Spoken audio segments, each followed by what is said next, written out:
Gorata, Chengeta, Sihle, Motsa, and Idorenyin Williams.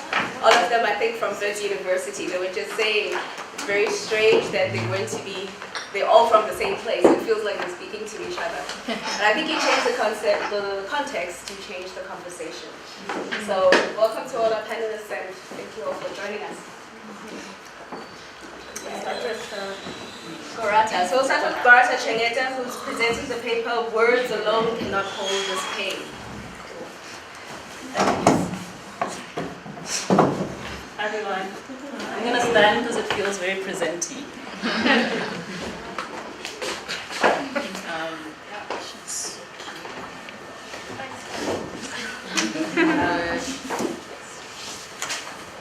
So my name is Gorata, and thanks everyone for coming to this talk. You could have gone to the other one. And my paper is titled Words Alone Cannot Hold This Pain, but I also have another title called Returning to My Body. So to begin, what prompted this conference is the work of Motsa, who in her paper, The Mute Always Speak, calls us to recognize the language of words, silence, dreams, gestures, and tears. And as you'll know in her keynote yesterday, she also calls us to look into alternative memory sites. Considering this, I will be tracing the foundations of some of my academic work and contextualizing it within the kind of frameworks Motsa asks us to consider. My argument is that the way the university frames knowledge invalidates the knowledge forms that Motsa is asking us to highlight, and therefore is limited. To make my argument, I'll be doing an ethno-autography of sorts, which is a fancy way of saying a story reflecting on my own experiences as a university student. And this will be about my experiences at the university stubbornly known as Rhodes and at Wits University. From this, I have started to explore the ways in which our bodies produce and hold knowledge and what we can learn from this going forth. Guiding me in this endeavor are my following questions. What kind of knowledge counts in the university? Who has authority over such knowledge? And how can we center the body in the ways we learn and teach in the university? For this discussion, I will refer to two of my experiences as a student and two essays which were informed by these experiences. The first scene, as I'll call it, takes place in April 2016. So it's probably like a Tuesday. I have a presentation for my political studies honors class, and in the coming days I should be reading for it. But I'm too tired. Me and fellow students I know have spent so much energy planning the Chapter 212 poster campaign and hoping that the university management will finally take rape culture seriously. So instead of doing my readings, I've been sitting outside the library talking to other students about sexual violence on campus. It's exhausting, but I feel alive. I'm hoping these posters don't get taken down again, and so far the university's only response has been a brief, empty statement with no commitment to any change. I'm exhausted by the day the presentation comes, and I've snapped. I walked into my lecturer's office and proceed to tell him matter-of-factly that actually, I won't be presenting. Possessed by my frustration, I tell him that I'm going to do my academic work on my own terms. I'm making the rules now. And I'm tired of being treated like a number, being valued only for my ideas, and then facing indifference from the university when students like myself demand for them to be accountable over rape culture. The lecturer and I eventually strike a deal. He gives me an extension, but he says if I'm unable to meet the new deadline, I have to write an essay justifying why I think the university is so violent. A few days later, Rhodes campus explodes in what is known as the RU references protests. The university is shut down, rendered untenable, and as masses of students, many of them black women, insist that business cannot continue as usual, it becomes clear that I'm not going to make the second deadline. The campus is thrown into protest, and I'm unable to complete the presentation. I now have to write an essay explaining why the university is a violent space. Ultimately, I use theories and words from the course outlines to explain myself.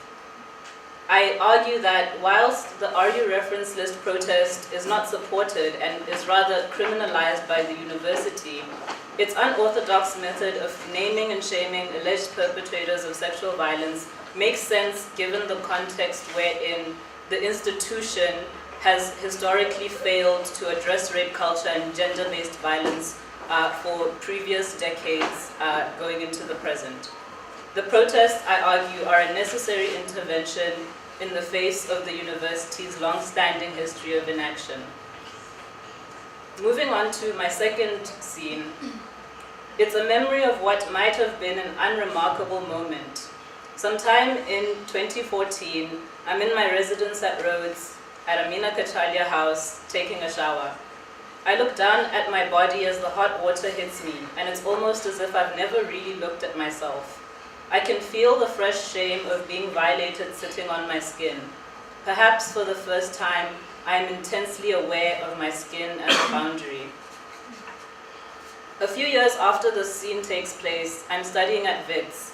In one of my courses, Sentiment, Sensation and Feeling, run by Dr. Motsa, we learn that emotions are also a way of knowing. For our exam, we are tasked with responding to a chapter of Sarah Ahmed's book, Living a Feminist Life. We are encouraged to think about how we make sense of things in our own lives and how it feels to do so. We learn to think of feminism as a way of making sense of what doesn't. Given license, I start thinking of my body's sensations and what they mean. I remember that day in the shower and about my shame. In my submission to the course, I write an essay citing and referencing my body. I also draw heavily on psychological trauma theory, which gives words to my response to violation. Feminist psychiatrist Judith Herman helps me to make sense of these sensations. She outlines the psychological and physiological responses that people experience in traumatic encounters. All these sensations are housed in the body. The first is hyperarousal, a feeling of permanent alert as if the danger might return at any moment. It's the anxiety of being on campus and never knowing when you're going to bump into the person you're avoiding. Never knowing but always fearing the encounter. The second symptom that Herman talks about is constriction, also known as avoidance. Constriction is one's attempt of trying to escape the memory of the situation through altering your state of mind.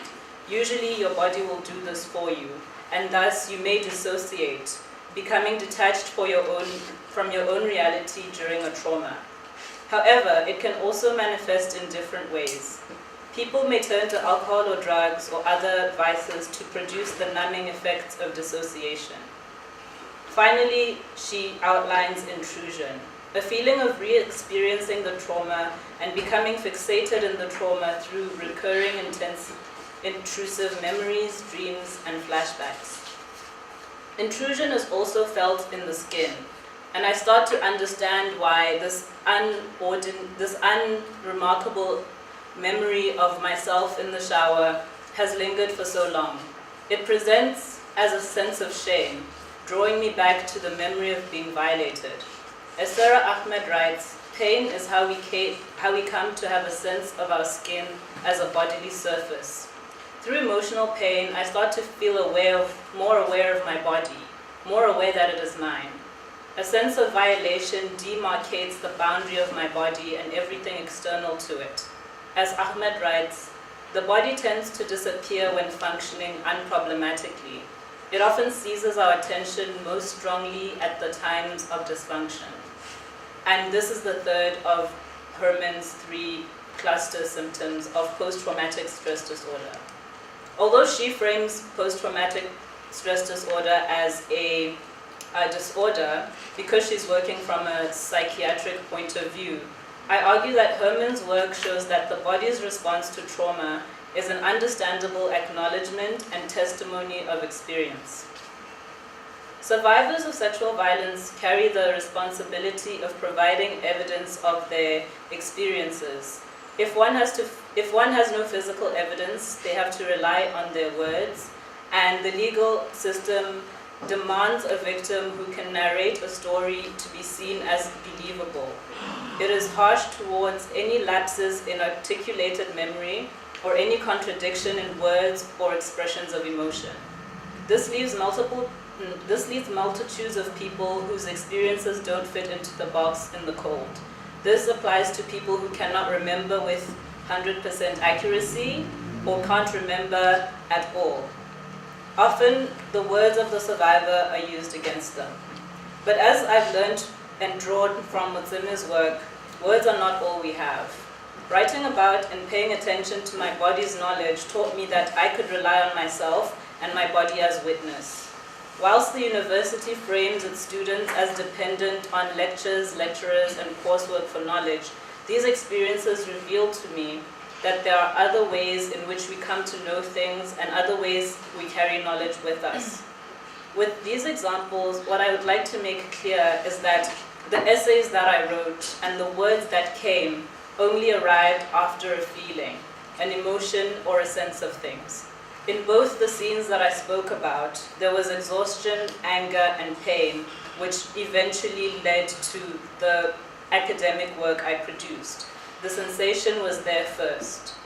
My body teaches me to listen to myself, to draw knowledge from within and without, and teaches me even before I have words to articulate the lesson. Through memory, which can be critiqued for being unreliable, I was able to access information about myself and the world before I could put it into words. I knew the university was a violent space before I wrote that essay because I could feel it. Writing and reading in order to write these essays provided verbal language to explain the sensation. And in this, feminist work and other feminists who've come before me have provided a toolbox for making sense of things that are out of order in the world.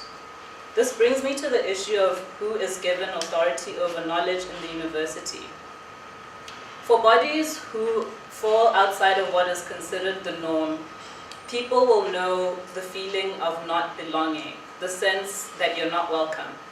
Systematically, our universities are ill-equipped to handle the emotional and psychological effects of their exclusionary practices, particularly the impact of those on students. Because universities are shaped so heavily by capitalism's demands, the way they frame students prioritizes intellectual outputs over other aspects and capabilities. In this way, university spaces often force us to value ourselves and our capacities in terms of what we can express in essays or lab reports. These environments teach us to suppress sensation.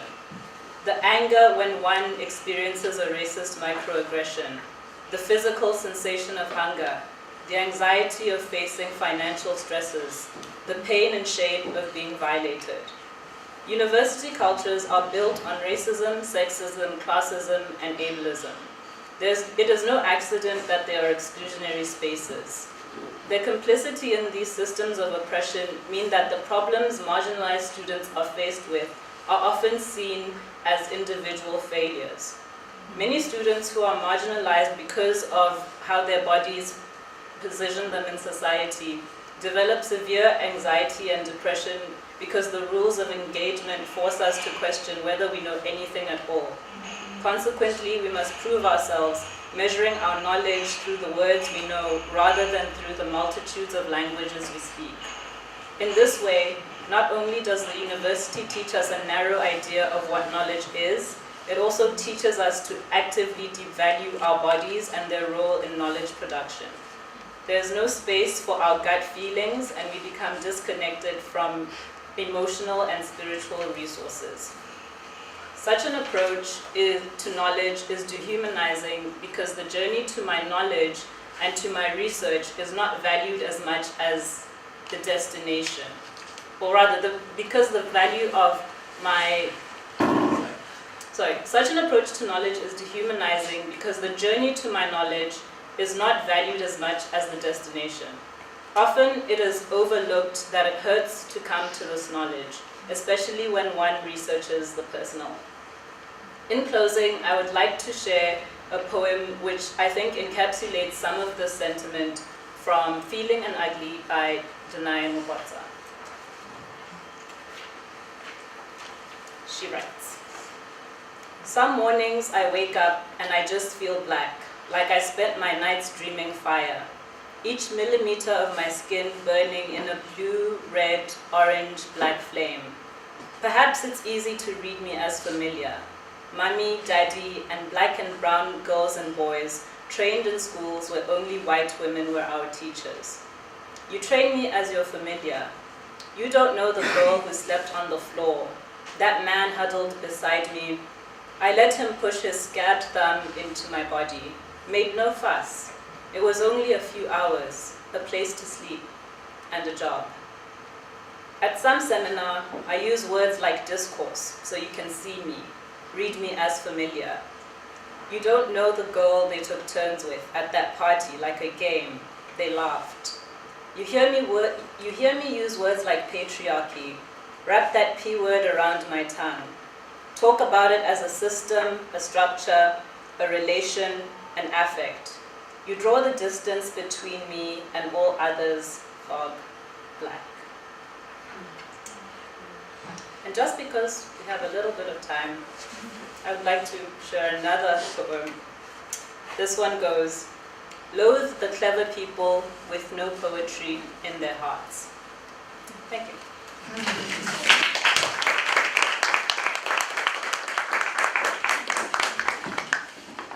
Our next speaker is Sihle, and she'll be presenting Where Does It Still Hurt? Mapping the Cartographies of Pain.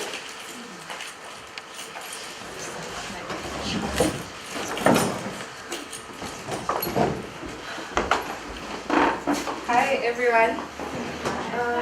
So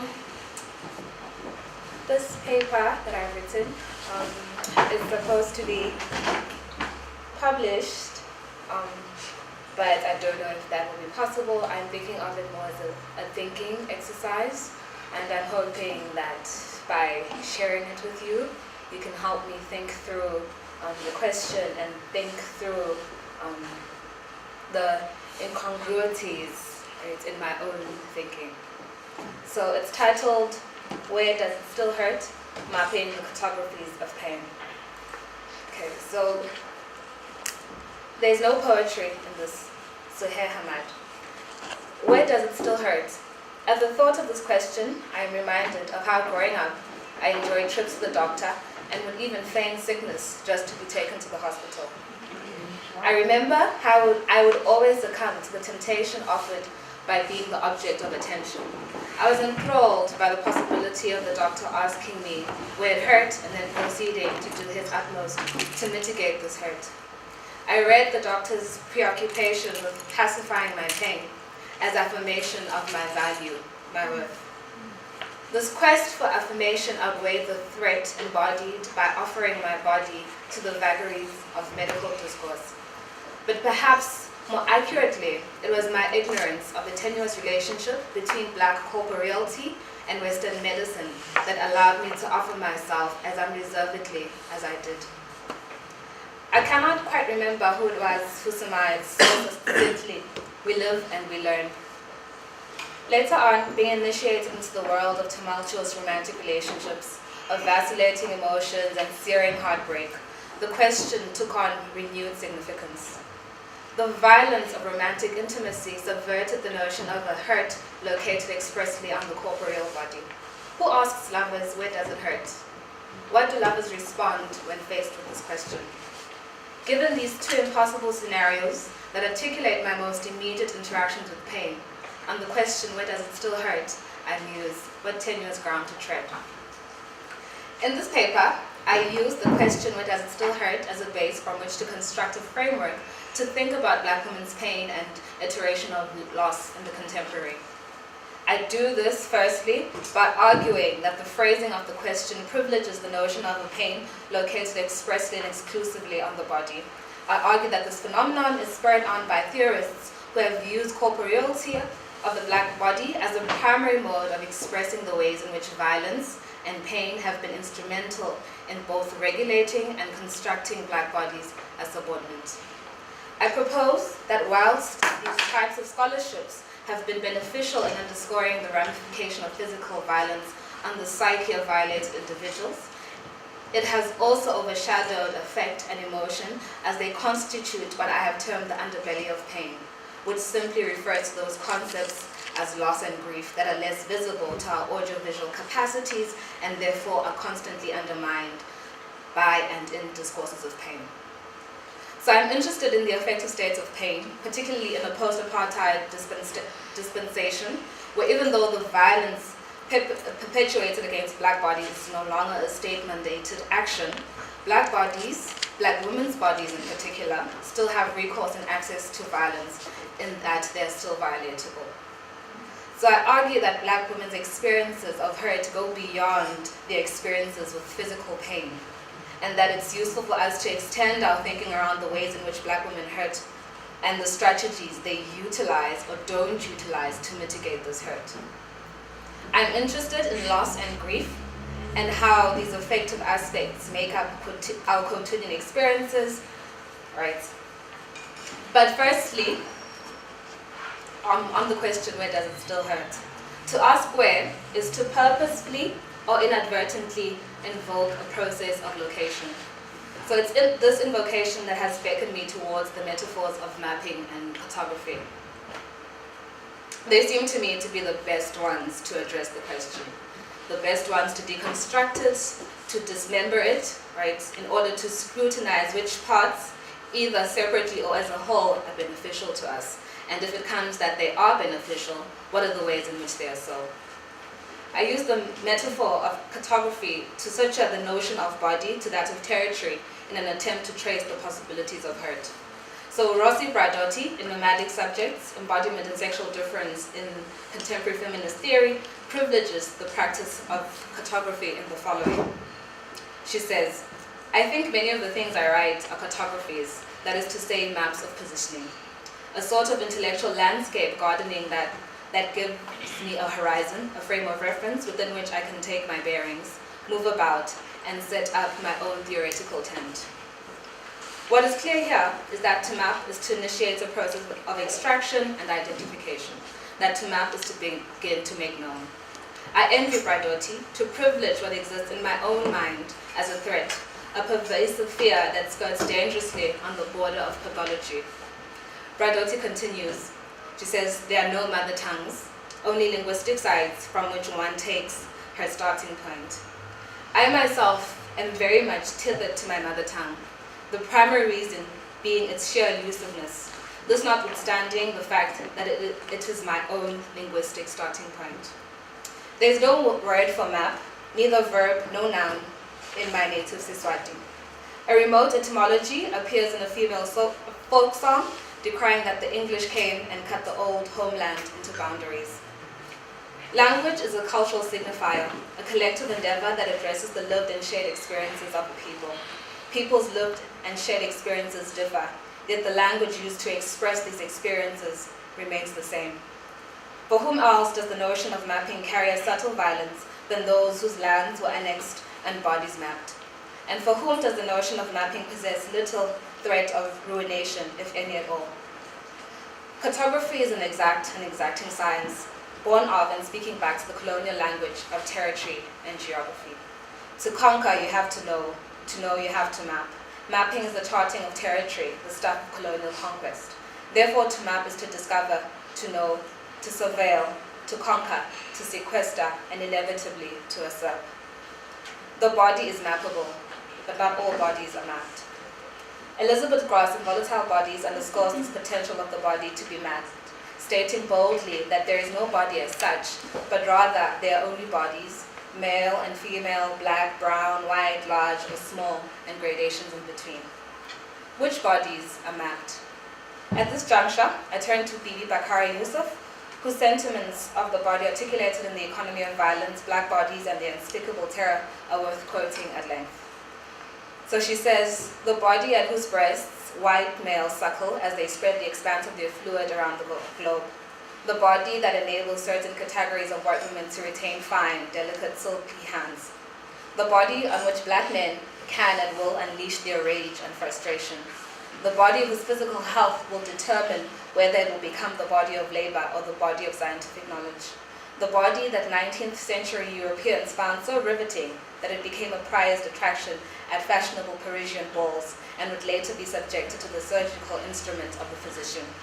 The body that is always under the seduction of death, white racist violence, disease, perverse heterosexism, pervasive addictions, and unemployment. The body that is marked by racial, sexual, and class configurations. Where on this body does pain find refuge? Where does it still hurt? I inadvertently think of Harold Soniladu, who through writing in the long-standing tradition of post-colonial studies, wherein the corporeal body is the homing star, the center around which all discourse and ideology orbit, originates the assertion, no pain like this body. I think about it, I ruminate over it, obsess about it, I lose sleep over it. In Kindred, Octavia Butler's science fiction novel, the protagonist Edana travels through and across time to the antebellum South to bear physical witness to the subjection of the black body to violence and pain, physical and otherwise. Traversing through the time-space continuum as she does, Dana loses her arm. It is trapped in the wall of her apartment and the limb severed from her body. Lying in hospital post the incident, Dana is questioned by the police who believe that her husband is responsible. An excerpt from the prologue reads as follows. "How did you hurt your arm?" they asked. "Who hurt you?" My attention was captured by the word they used, hurt, as though I'd scratched my arm. Didn't they think I knew it was gone? I'm drawn towards Adana's prose because she makes a clear distinction between hurt, which may be described in terms of physical pain, i.e. through scratching her arm, and loss, which is signaled by the absence of the arm itself. Her surprise at the use of the word hurt signifies that this description pales in light of the magnitude of the loss. It is also interesting to note that Edana is not concerned with the physical pain, the tender parts of the gaping wound that undoubtedly accompanies the loss of a limb. But she's more concerned with the irretrievable loss, and that is the source of her anguish and despair. I value Butler's account as a whole in that I believe that its complicated and complex use of time travel I consider to be more useful than Braidotti's nomadism in that it speaks more eloquent to the fact that pain, affect, and loss are tethered to the body in inexplicable ways. It makes salient the nuanced and intricate ways that black women converse with and make sense of pain. It also makes salient the need for a different system of articulating pain and interactions with pain. So here, Kaguru Macharya's notion of political vernaculars becomes particularly appealing. So according to Macharya, political vernaculars create possibility for different ways of coming together. From short-lived experiments to long-term institution building, they impede how we form ourselves as reformations across the past, the present, the future, and all the in-betweens marked by slow violence and prolonged dying. He says there are words and phrases that assemble something as experienced as the political and gather different groups around something experienced as the political and around something marked as political, So they are subjective and site-specific.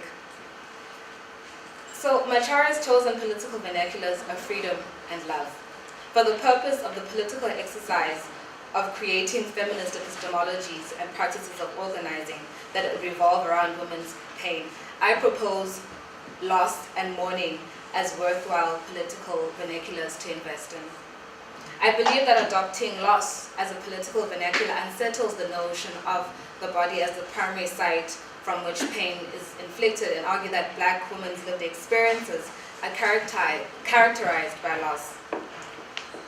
In conjunction to loss, I propose mourning as another political vernacular that speaks to black women's pain in resounding and permanent ways.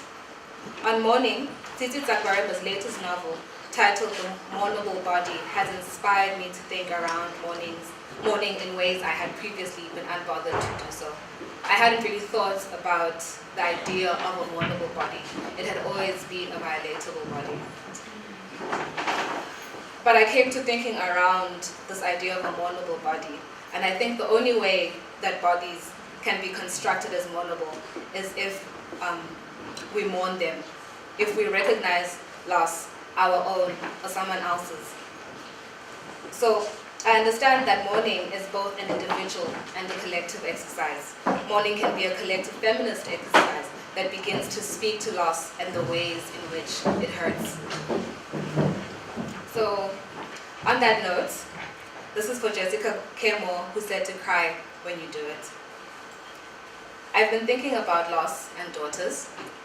I don't really know why this is the case, because I don't have one, and most of the time I forget that I am one. But hearing of people lose their daughters always causes something to break in me.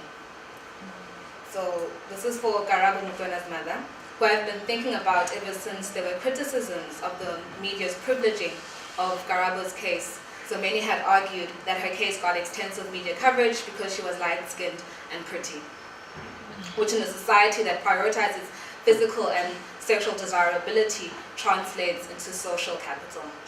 I can't help but wonder if this increased attention mitigated Garaba's mother's loss. So, in the poem, Some Woman, Sonia Sanchez speaks of her protagonist's daughter in the following: the prettiest little thing her mama done seen. Would Garaba's mother cry less? Would Garaba's mother have cried less had her daughter been ugly? And then for Kensani Masego's mother, images of Kensani's mother mourning at her daughter's funeral were circulated on social media as a meme and used for comic commentary of various sorts, raising questions of empathy. So daughters are downtrodden things, things of little consequence. There are no eulogies for daughters.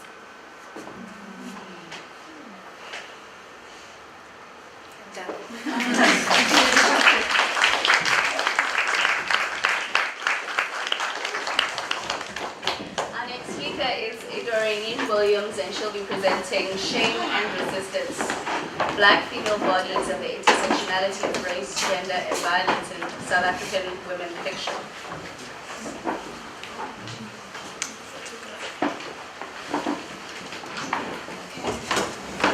Hi everybody. My name is Idorenyin Williams. I really appreciate the chair. I think she's the first person that's been able to pronounce my name very near. Yes. Speaking on shame and resistance, Black female bodies and the intersectionality of race, gender, and violence in South African women fiction. So how did I come about it? I thought of this topic, thought about gender-based violence, and thought about shame, thought about resistance to shame as a form of agency. And when I thought it didn't really make sense to me at first. It's an ongoing project of mine, so it didn't really make sense to me. So when this conference was announced and I read Maseme's paper on The Mute Always Speaks, it really began to make a lot of sense to me, and it gave credence to my work.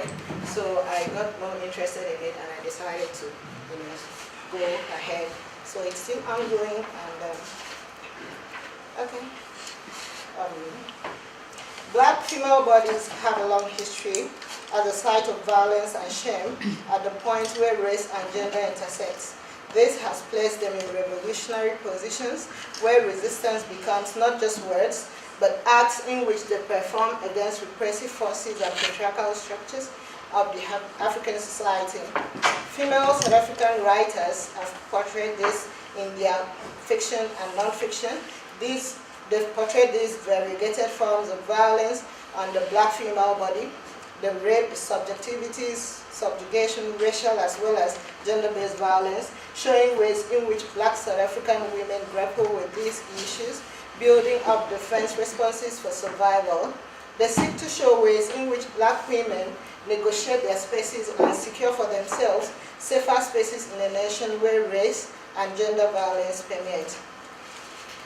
For this project, for this research rather, I examined Donald Nathanson's concept of the compass of shame, which proposes 4 alternate ways in which individuals build defense against shame as a form of speaking through silence and acts, resisting and rejecting racial and patriarchal constructs of the black woman.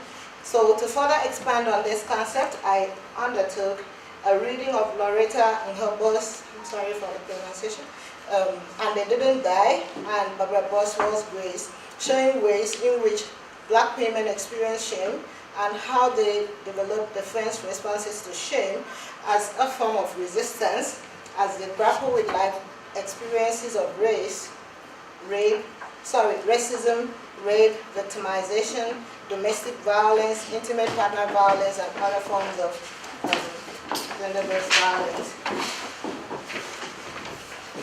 History records that Black South African women have a long experience of violence, and that's from Moffat Helen. Similarly, she also argues that South Africa has the highest figure of gender-based violence to be recorded for a country not at war, and that 1 of 3 women in South Africa will experience gender-based violence in a lifetime, noting that this is as a result of apartheid practices which legitimized control of dominant groups to the disempowerment of other groups, and also as a form of sanctioning women and forcing them into compliance with patriarchal hegemonic structures aimed at keeping them under social control. At the core of the feminist movement in South Africa is violence against women. The Motsa argues that Black female bodies have been constructed as defiled and unclean, and that through the processes of conquest, colonialism, imperialism, racism, and apartheid, Black people, and especially Black women's bodies have suffered this violence. As Blacks, they suffer all forms of racial segregation and discrimination, and as women, they become objects of patriarchal as well as cultural dominations, which frames how they experience shame. This paper seeks to examine Black female bodies as a site of violence, arguing that Black females in South Africa undergo various forms of violence through the intersection of racial and gender stereotyping, and these forms of violence have placed shame on their bodies.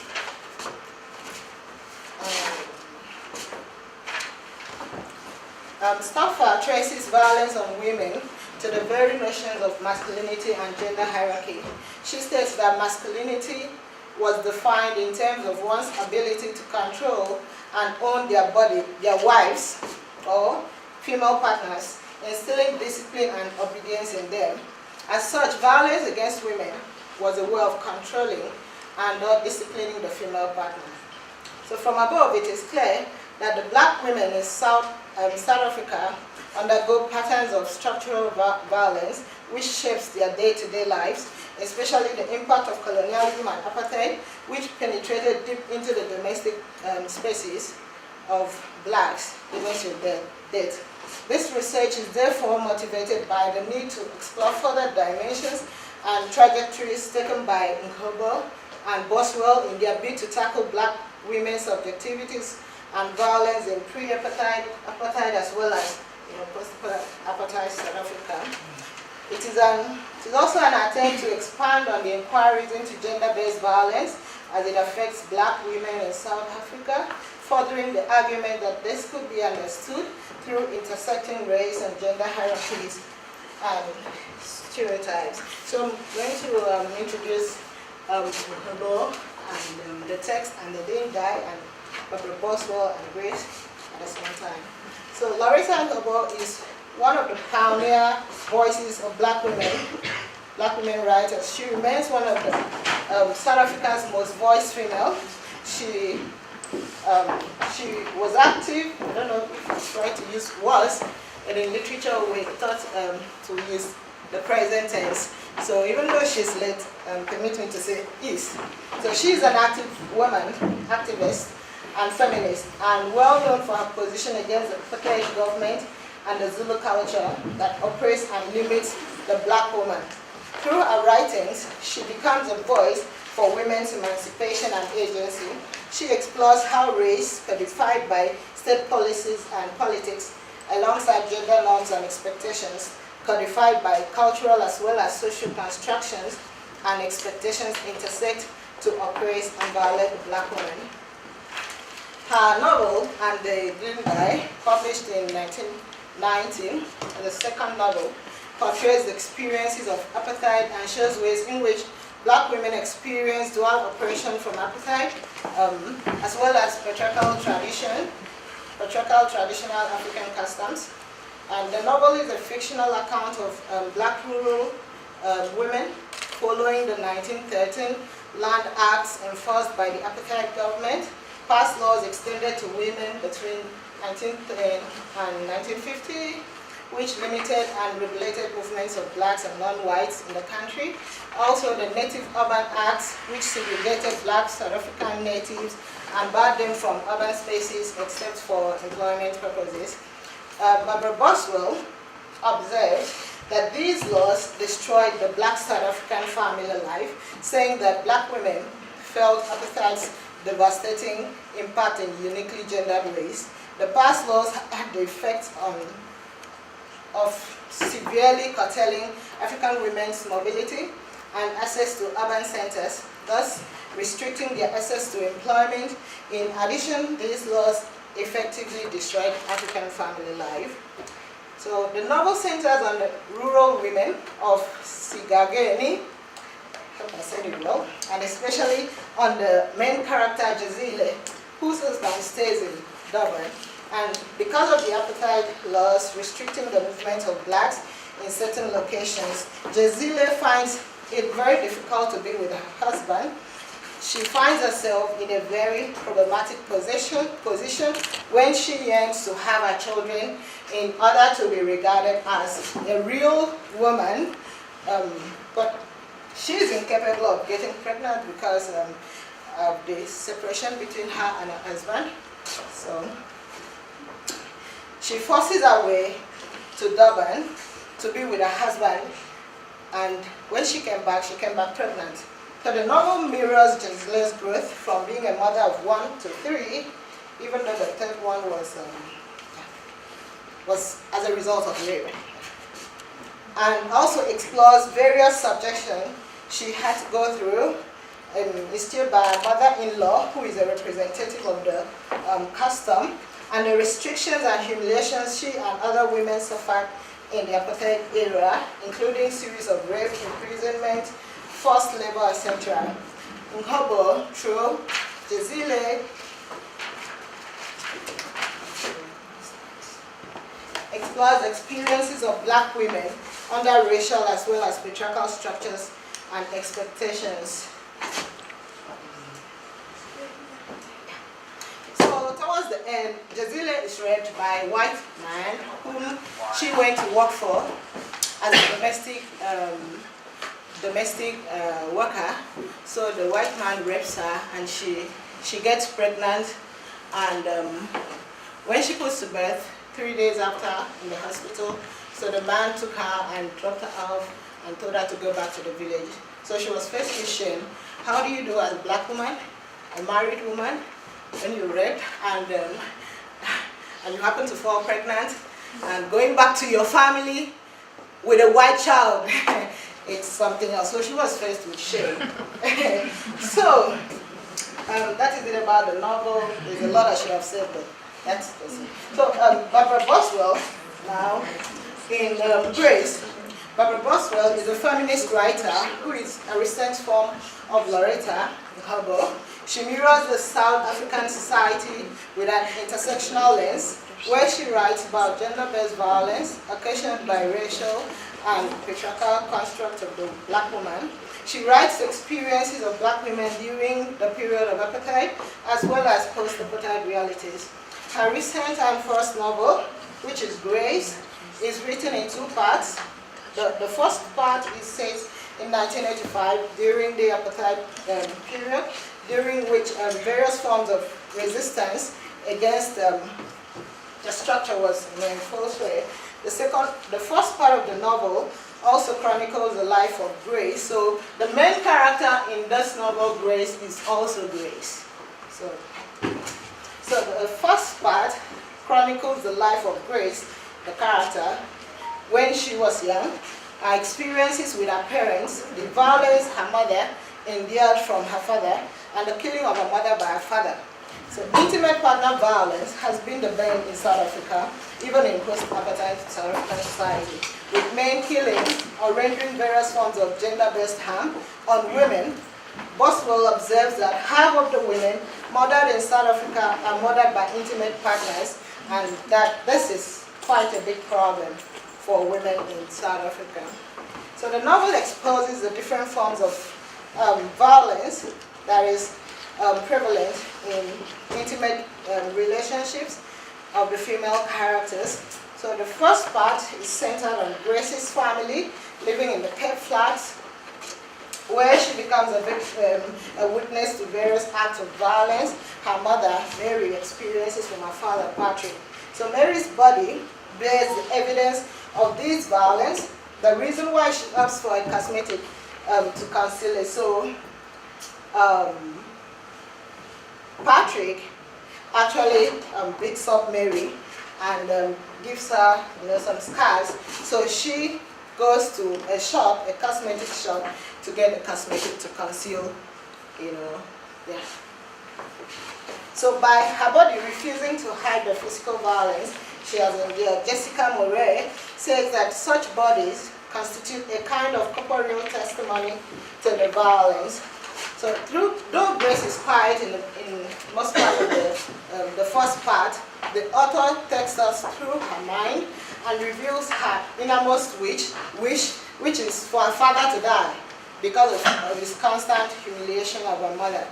Unfortunately, it is her mother that gets killed by her father, and this very act, which Grace sees with her eyes, leaves a traumatic mark in her psyche, which will haunt her later in her life. Jessica Moray notes that women are more vulnerable to domestic violence once they attempt to leave a violent relationship.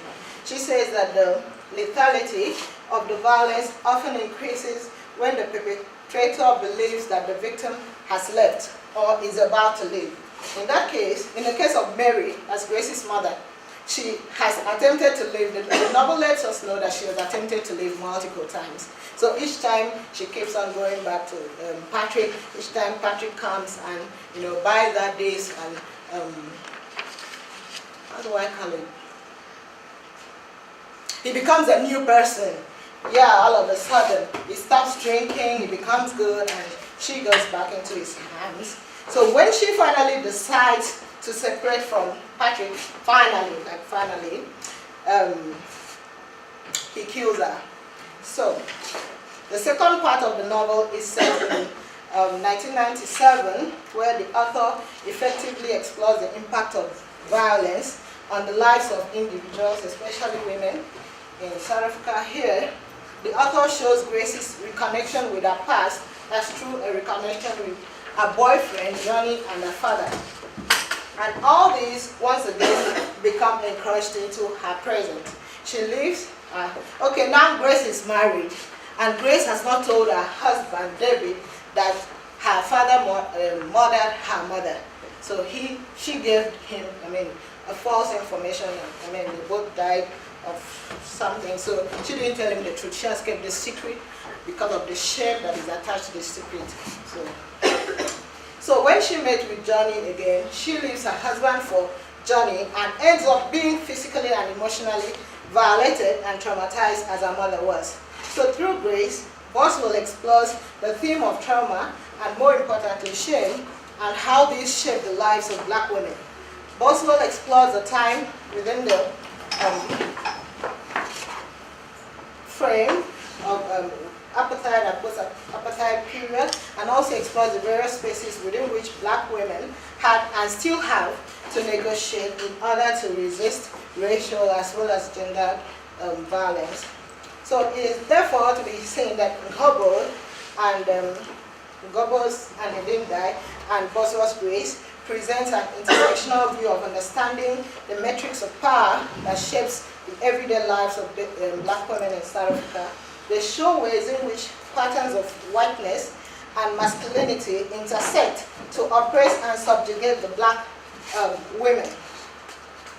Moffat, Helen, relating and Mega's account of how masculinities are constructed in the sense that to be masculine implies asserting a form of male control over women in violent ways in order to gain their obedience and subservience.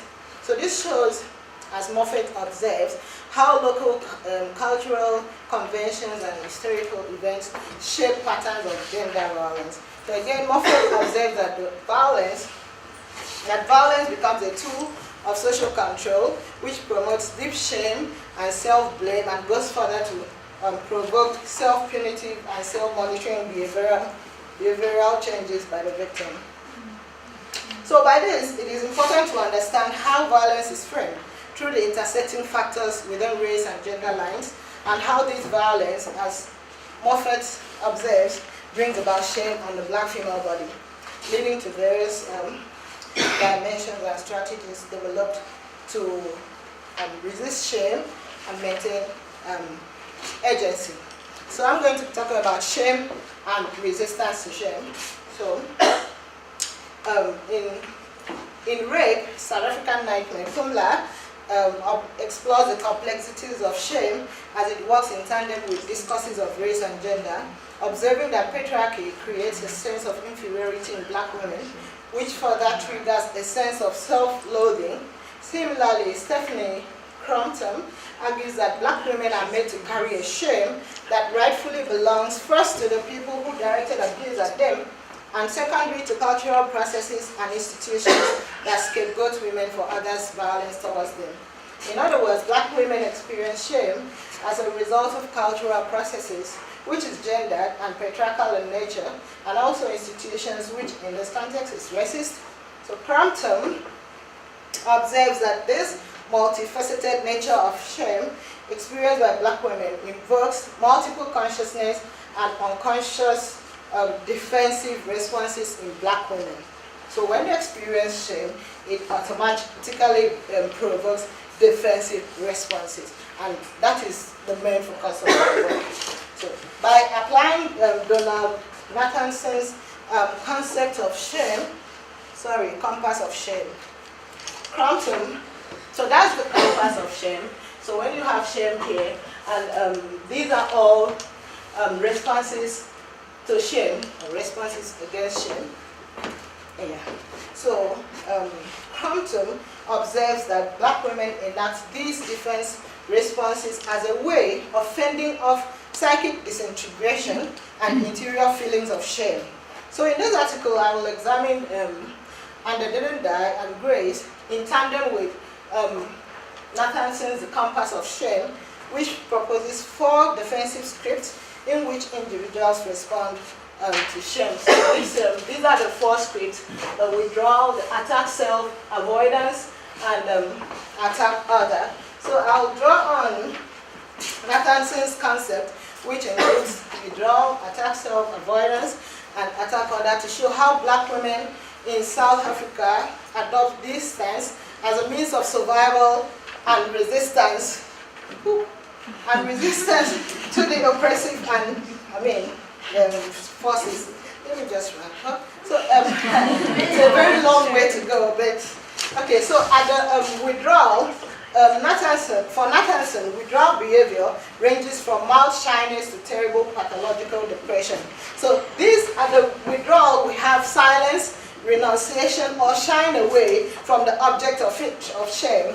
So it is for this reason that most feminist writers have regarded shame as a subservient position, hence the need for women to speak up and stand up for their dignity. So a recent study where silence has been established as a speech act like Motsa and as a form of language, it is now important to view silence as well as other withdrawal techniques as a form of agency and a way of speaking.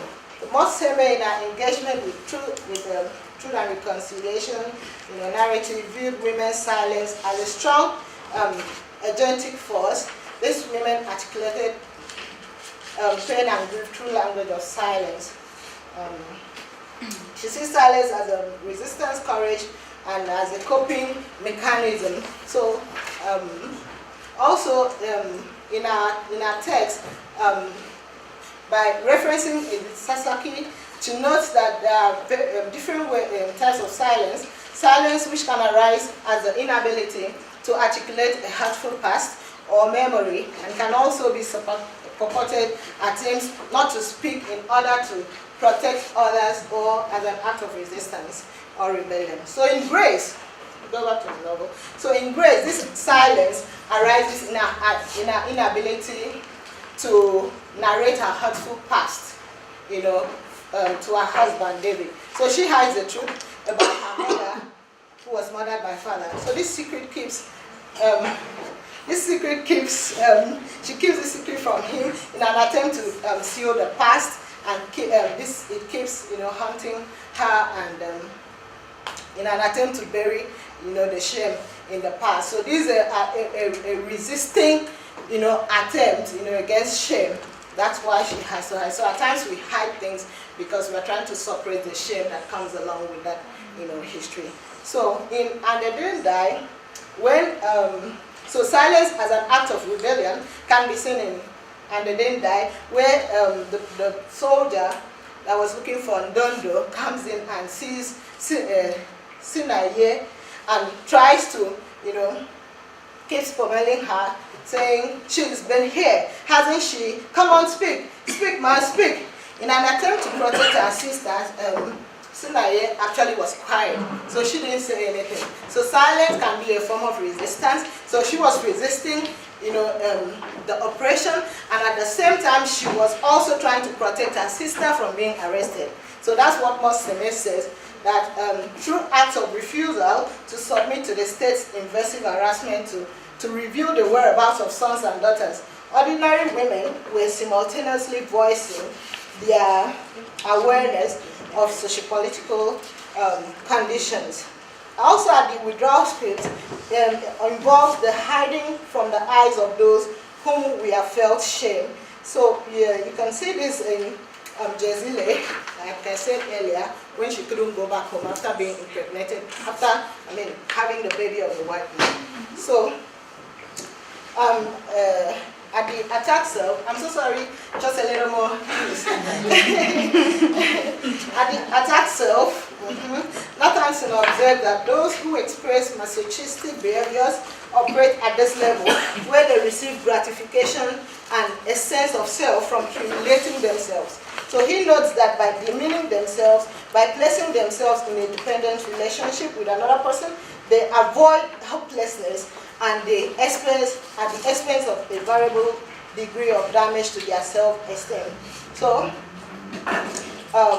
this involves a turn towards self-blame, self-loathing, humiliating of self. So in Grace, we find that when Johnny actually slaps her and beats her up, so later she said she felt sorry for him. This was a man who had saved her on that day at high school so many years ago. How could she have driven him to do this? If she had not screamed at him, provoked him, she didn't really blame him for doing it. He had never done it before. She pushed him so far, it was no wonder he had snapped. So he was a human being and had overstepped. If she did better, stopped blaming him for the loss of Cindy, things could go back the way they were in the beginning. So she was blaming herself for Johnny's ruthless behaviors. So why did she do that? So she's blaming herself, not as if she's being subservient. So I see it as a form of agency because, as Crompton notes, these women build up these defenses as a way of fending, as a way of what's the word again? As a way of trying to protect themselves from the agony, or from the shame that actually emanates from these experiences. And okay, I'm coming there. So at the avoidance script, the victim. So the victim refuses to acknowledge the experience of shame as valid. Therefore, he or she acts in denial and takes conscious attempts to distract self from the feeling of, shame. So at the avoidance goal, as Nathanson notes, they try to make the feeling go away without paying attention, to the scene humiliated by the spotlight. So this explains, so Nathanson is saying that many drugs work at the locus, at this locus. So for shame is soluble in alcohol and bored away by cocaine and amphetamines. So it explains why multiple times Grace's mother, when she is being violated, by Patrick, what she does is that she smokes a lot and she drinks a lot. So she's trying to, fend up the psychic, disintegration that comes with the experience she has just had. So a lot of people that experience shame actually go into drug abuse, go into substance abuse in a way to, shield, yeah. So Nathanson also observes that the avoidance that the shame victim may also resort to the purchase of goods and services that literally wrap a shame-damaged self in gold. So you see also in Grace's mother have to, be buying the cosmetics, to mask,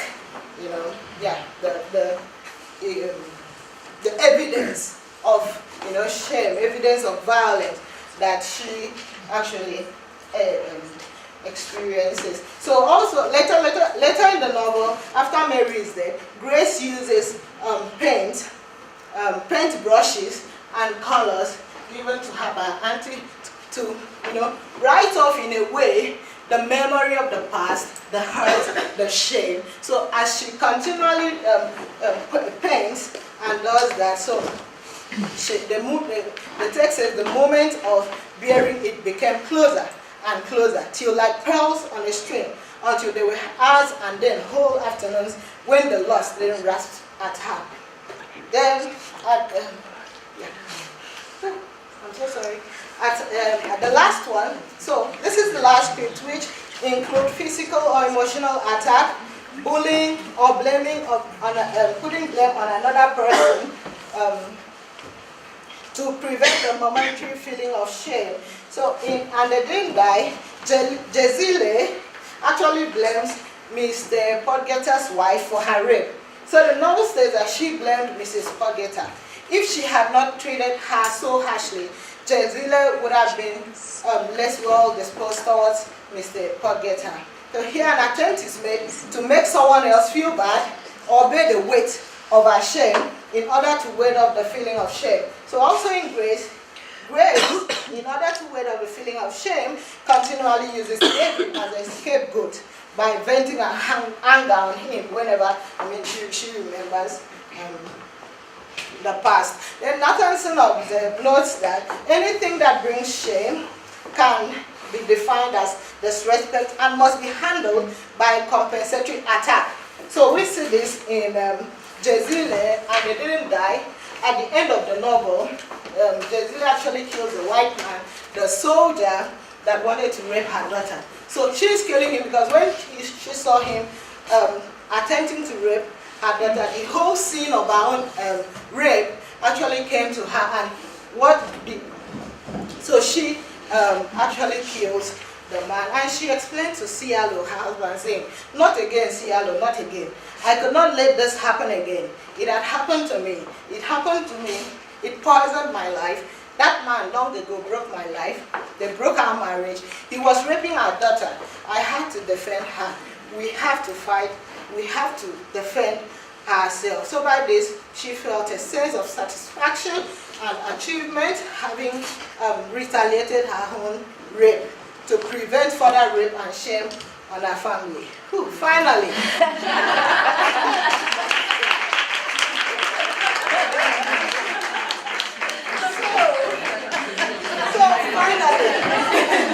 Independently and within the same interpretative field, we find that the mute, they always speak. So I have applied Motsa's view on silence and Nathanson's withdrawal script to move the distortion on shame, from a subservient to agentic dimension.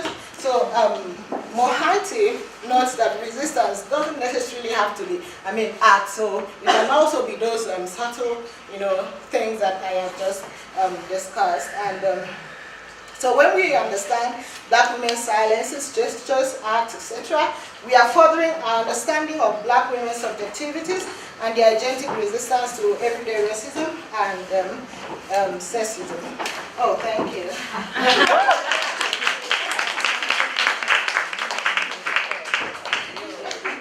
Thanks to all our panelists. So there's a quite a number of provocative statements around racialized and gendered pain. In Gorata's paper, of course, it has to do with the disconnect between the body and feeling and ways of knowing. And in Sihle's paper, this has to do, I thought it was really thought-provoking way of juxtaposing the territorialization of the body as the territorialization of place.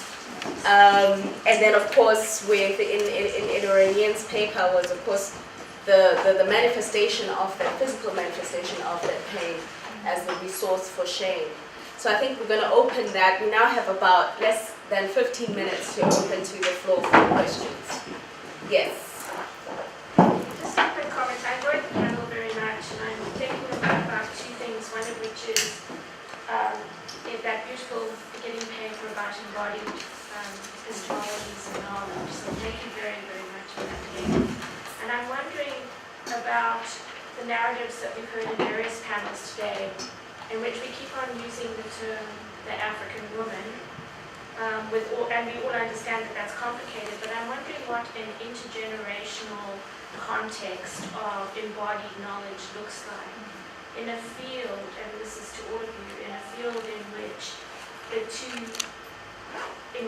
there seem to be two presentations at this conference, or at least two dominant presentations, one of which is the absolute crucialness of the mothers in terms of embodied knowledge, and the other one of which is a kind of unspoken, long or semi-spoken long narrative of women who are forced, for whatever reason, to comply to the patriarchy.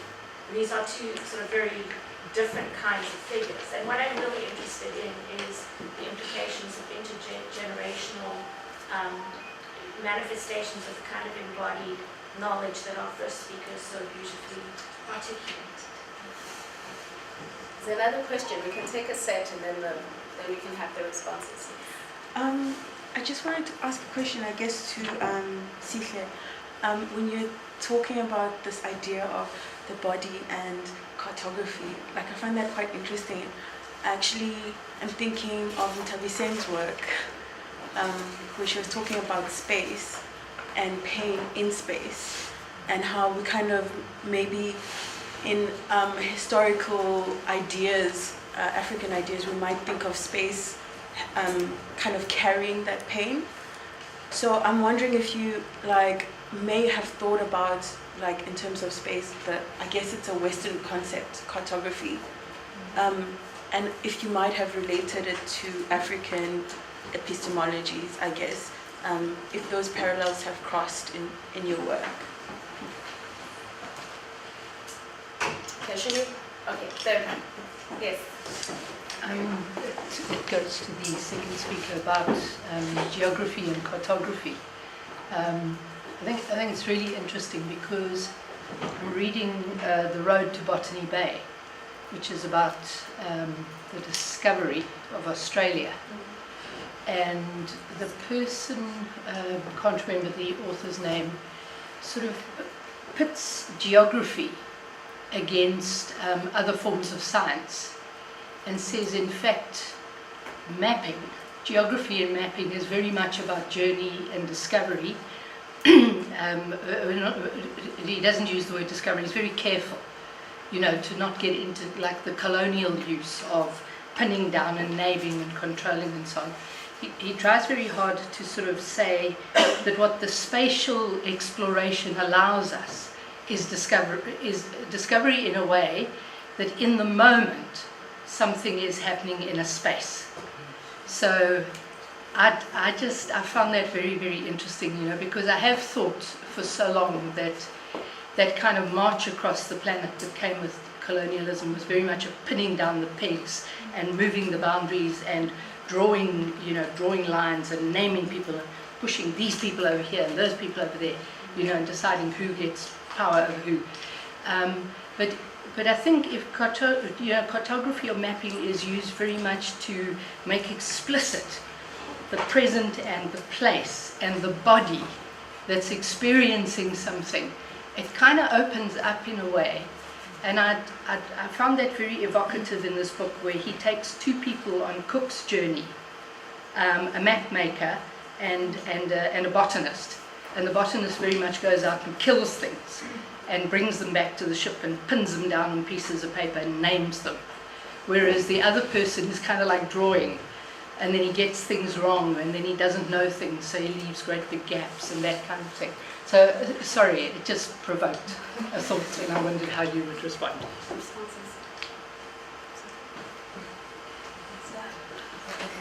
so to her, I think I had thought about African epistemologies and this idea of space, but I hadn't really gotten to a point where I was able to articulate it. So just thinking how in terms of a lot of vernacular language, this idea of the body, you don't refer to people as bodies, right? So personhood isn't experienced through the body in the way that it is in Western discourses, right? So I was just asking, how beneficial is it for us to use those types of underpinnings? So speaking explicitly about the body. So I was also thinking around these things that I can't name, these things that I can't grasp, like those intangible things, and how those are related to the body and to pain in ways that I can't articulate. But I'll definitely continue thinking in the way that you're suggesting. I think have a conversation. Interesting. Yes, most definitely. Thank you for that. And then thank you as well for the second opinion. Once again, there's another perspective that I hadn't really thought about. So in the ways that I was engaging maps and cartography, it is this idea of pinning and making things known only to colonize, essentially. So I think that's something that I'm willing to explore. What are the benefits of mapping without pinpointing and without making things available? But I think I was drawn to this idea of maps and cartographies, because it's almost like you're asking, where on the body does it hurt, and then once we found it, we can remove it, right? And then problem solved. But is it as easy as that?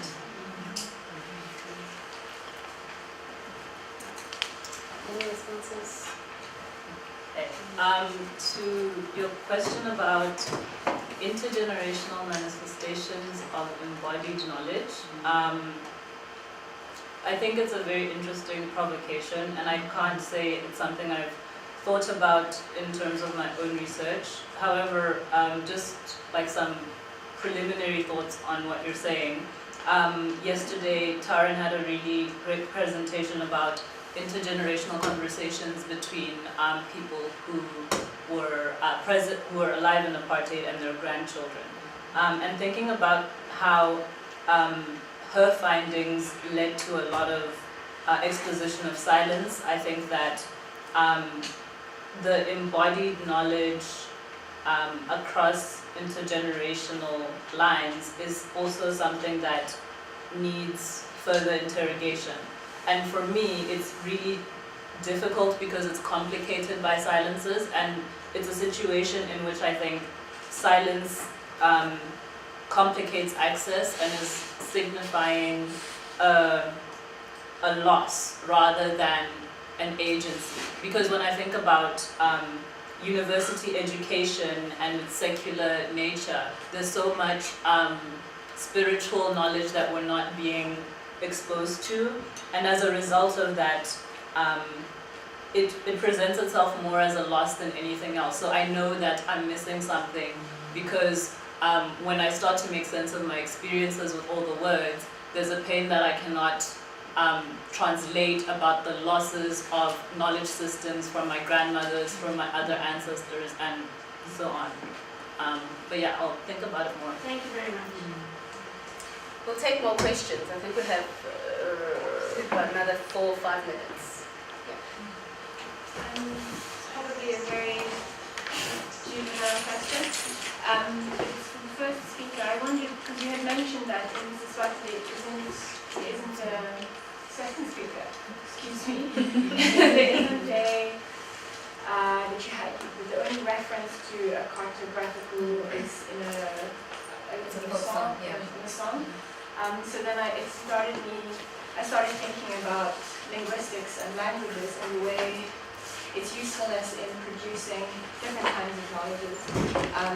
And then it's kind of also linked to my father's, so part of my ancestry is amongst the Afem people, specifically amongst the Ashanti and Fanti people. And when the language, how we express our pain world, and it's very different to the ways in which English allows us to express it. So I wondered if you had ever considered writing this paper in Siswati, essentially. And then,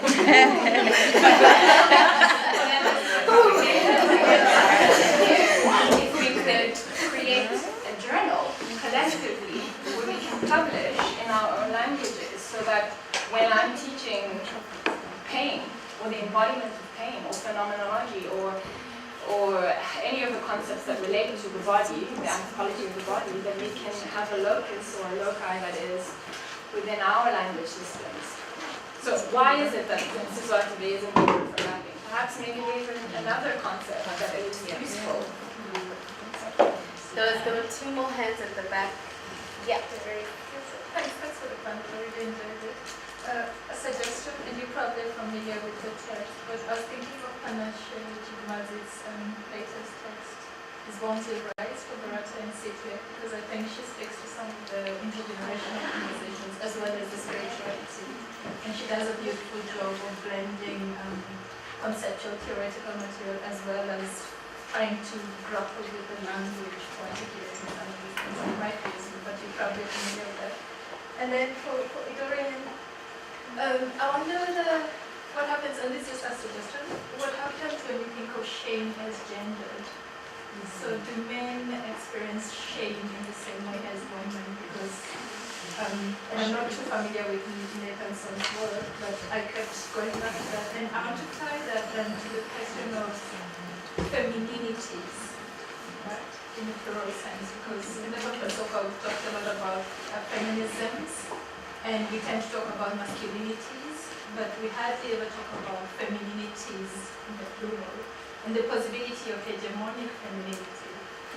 And then if we go with that, then it seems to me part of the experience of shame for your women is also mediated by a certain aspiration to respectable femininity, which are then their defilement or the experiences of violation mark them as contaminated bodies which fall short of respectable femininities or hegemonic femininity. So which kinds of women experience which kinds of shame? And yes, I don't know if it makes sense to just get Yeah. My question comes off of Grace's. I think it's for you as well. So I'm wondering about the kind of large sociological infrastructure of like South African Black women, and then the Nathanson, which I rejected in your before.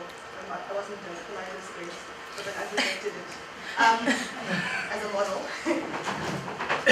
So I'm wondering I'm wondering about why shame is so productive for you to think through. So what about shame as a system of knowing something is productive for you to answer particular kinds of questions? And I'm wondering if you were asking the question from that position about what shame allows you to know, if in the ways that you're building, because it seems like the two ends of the paper with the Nathanson and the kind of social context seem to do the work of helping you say 1 + 1 is 2, so then you're able to control what you're able to produce, and then you're able to control what you can know from what you're saying.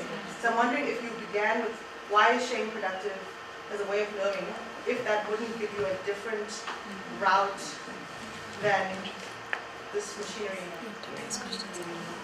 Okay, and the last question. First, I want to apologize, so I didn't make it for the speaker was speaking about space. But as the questions coming up, it just triggered some of the works that I had done earlier around political violence and space and place. And I remember one of the things that for me was helped also in terms of re-theorizing what was happening in township spaces. I was really interested in the home and the encounter between the state and the home. So literally I looked at a paper where I looked at when the police knock on the door and enter the home, and trying to, you know, unravel issues around private, public, and space, and you know, then one of the things that I remember that came, you know, came up was the whole thing of we often say that violence is taking place in such and such a place, you know, but violence literally takes space. It literally eats it. It literally eats space. So that idea of space as a container, an empty field, you know, you can then, when you play with it, that it's in fact space is an interpretive field. So violence is actually eating it. It's actually, you know, devouring it and creating other kinds of meanings. Also frees you to look at space in a very particular way. So that allowed me then to look at the whole notion of the issue of the built environment, and how architecture, the built environment, bear the traces of violent memories. So how is it that we can, and in fact the built environment then implicates the people in the narrative of violence. So it's almost as if they're speaking back to you. And that came from, as an own personal experience, you know, I remember it was when the house was shot at. So we had bullets all around the house, and they tried to petrol bomb the car of my mother. And I remember, so those bullet holes were there, you know, grew up with them. And that's what got me thinking about. They spoke to me, they were alive. It became a repository of memory. So how do built environments become repository of memory? And they actually start to speak back to you. Sounds a little weird. So yeah, and they implicate people and events around violence. And so space becomes this really malleable, very, you know, rich space to also work with and to interrogate. And then the other issue then, you know, that got me interested is then just terms of how the whole question of the embodiment of that. The embodiment of these violent spatial, of violent space. Or having gunshot wounds around you, of having areas which have been blown off, you know, and this you know, in context where there's, you think about Syria, those are where you literally, what is happening there with buildings literally are half gone, and if you look at space as those architecture talking back, what is that, what's going on there? I think there's a lot that we can get as well when we start to kind of look at space as something as an interpretive field and not an empty container, and something that also talks back to us as well in some ways around violence and what that means for bodies. What does it mean to embody the embodiment of a violent space? And a lot of that, I think, as South Africans who've grown up in township, it's a question we need to ask. How do you embody violent spaces? What does that mean? Okay, can we start from Idorenyin and work our way up and then close the session? Okay. The first one is, do men experience shame in the way women do? I would say no, because men are not women and women are not women. So women have their experiences and men do have their experiences. So a man cannot experience shame and also cannot, a man cannot experience shame as a woman experiences shame. So let me complete my sentence before I get So my answer is that men do not experience shame the way women do, because our experiences are different, our way of socialization are different, and every other thing is different. And also, if a man experiences shame, is in the context of my paper, if I was to look at the shame that men in those two novels experience, it would be more of racial and not gendered. So in this case, in the experiences of shame that women experience is both racial and gendered. So that's the focus of my work. Then also I admit that there's hegemonic femininities, and well, I do not really want to go into that, but which kinds of women experience? I understand that various kinds of women in terms of the positionalities, in terms of, in terms of class and all those things. But in the context of my work, I think I was being more general. I wasn't really being specific, because these two words, so if I say I'm working with a rural women, grace is not about rural life, it's more of a city kind of life. So I didn't bring in those, like references. So I was looking at black women in general. So I didn't really consider, Then, is shame productive in allowing us to know? Why shame productive as a way of knowing? It's a little bit tricky, but I think when you're experiencing shame,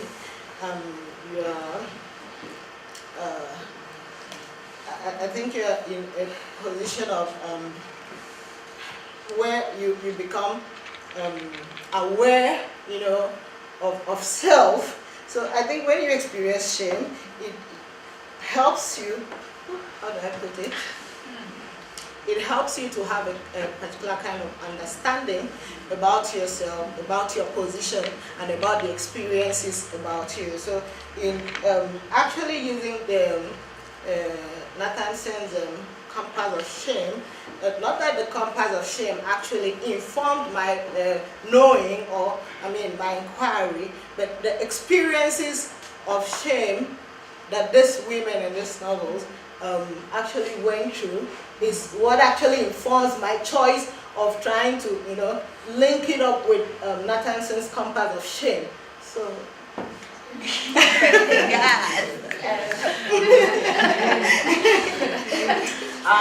Thanks, Grace, for the suggestion. I will read, and I've started reading Panasha's book, and and thank you for the comments, and I'll think about them more. Okay. I just want to respond to her question of whether I considered writing Siswati. So at some point in the paper, I call it elusive, and I just got to that point because when reading Rosie Bardot and how she speaks about nomadism, she uses this idea of being a polyglot and being able to speak various languages in a way that allows her to move through those different subjectivities. So it's very freeing, and she has access to that freedom, right? But then thinking about language in the context of Africa and how a lot of us don't have access to those language because of the process of colonization, you almost, you crave it. I think that I speak Siswati, but I don't do so in the way that maybe my mother and my grandmother do so. Even the pronunciation to this day, I don't get quite right, whereas it's my first language, right? So just looking at those differences for me were very intriguing, right? But then on the point of writing it, it's still elusive, but I'm working towards writing in Vanek and being able to expand the language as well to accommodate all these things that we're learning and all these things that we can't articulate in English.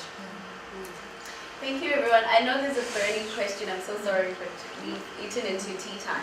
But thank you to all our speakers.